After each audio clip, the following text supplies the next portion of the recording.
Xo'p azizlar, bugun ham sizlar bilan writing task 1, ya'ni report yozishda ma'lum bir grammatikalarni ko'rib chiqamiz.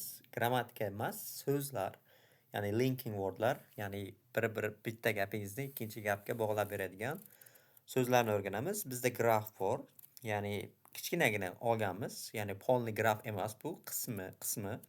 O'sha qismni, ya'ni qanday tasvirlashni o'rganib o'tamiz. Ba'zi bir linking wordlar bilan, ya'ni bitta gapimizni boshqa bir gapga bog'lashga yordam beradigan so'zlarga. Misol uchun, birinchisi biz olishimiz mumkin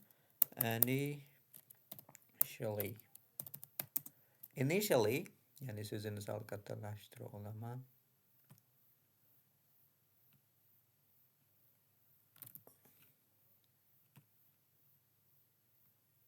Initially, ya'ni bu tarjimasi dastlab, ya'ni dastlab agar bu grafni boshini tasvirlamoqchi bo'lsak, biz initiallydan foydalanishimiz mumkin. Undan keyin then hammamiz bilamiz, bu keyin degani. Ketma-ketlikda keyin. Undan keyin after that bu undan keyin keyingisi finally, ya'ni oxirida. Ya'ni siz bitta grafni tasvirlayotganda mana shuni so'zlardan ketma-ketlikda foydalansangiz, sizda task achievement, coherence, cohesionda sal yuqori ball olasiz, chunki gaplaringiz bir-biriga bog'langan holda bo'ladi. Xo'p, xuddi o'sha shu grafda yozishga harakat qilib ko'ramiz, mana shu so'zlardan foydalangan holda. Xo'p, birinchi navbatda biz analiz qilib olishimiz kerak. Xo'p, hammasi pastga tushgan. Demak, birin-ketinlikda bu narsalar qachon ishlaydi? Hammasi pastga tushganda. Ya'ni mana yerda ko'tarilgan tepa bo'lganda emas. Ya'ni bu hammasi pastga tushganda birin-ketinlikda bo'ladigan ish harakatlar bo'ladi. Xo'p. Boshida topic sentence'ni yozib olishimiz kerak. Xo'p.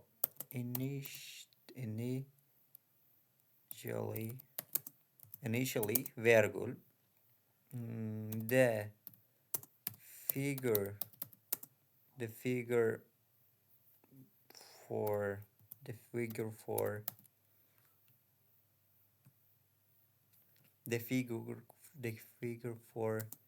cases of polio stood at deymiz. Ya'ni turibdi. Boshida nimada turibdi? Bizda boshida 105 da, stood at 1000.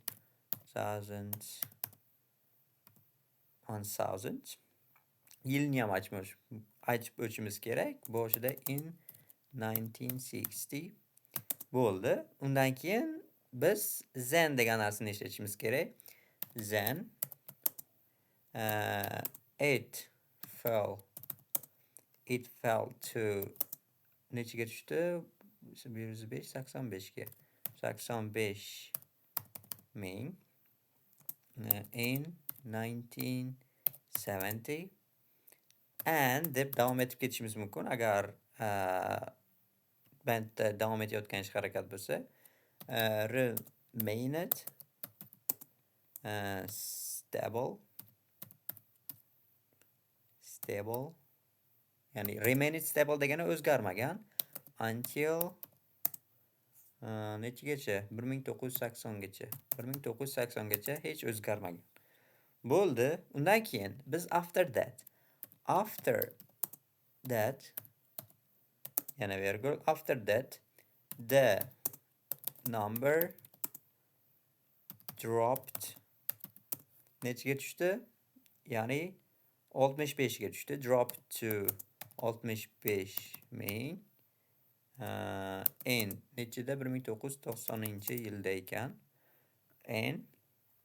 And undan keyin yana stable bo'ldi. Stayed the same in 2000. Ya'ni 2000-yilda bu taqataq to'xtadi deyapmiz. Taqataq to'xtadi emas. Bir xil stayed the same, bir xil bo'ldi, qoldi. Undan keyin bizda finally qoldi. Finally it decreased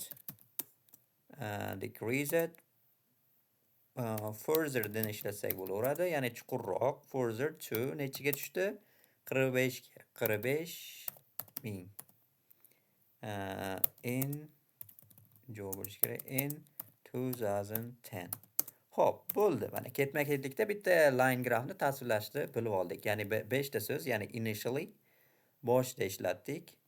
Undan keyin then, o'shandan keyin ketma-ketlik bo'layotganligi uchun, undan keyin after that, o'shandan keyin, undan keyin finally bo'lyapti. Ya'ni bitta graf tasvirlanib bo'ldi. Xo'p, bundan yana bitta bo'lsa, yana bitta body paragrafga xuddi shunaqa qilib haligi qilsak bo'laveradi.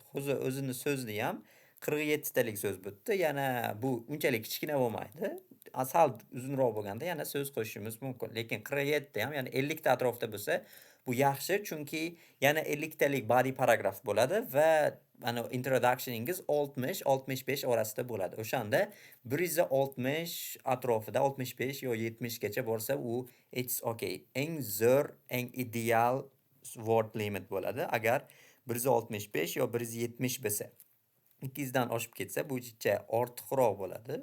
Agar xato qilmayman desangiz yaxshi, lekin agar xato qiladigan bo'lsangiz, bu sizni minusingizga ishlaydi. Shuning uchun minimal normani bajargan holda javob bersa yaxshi.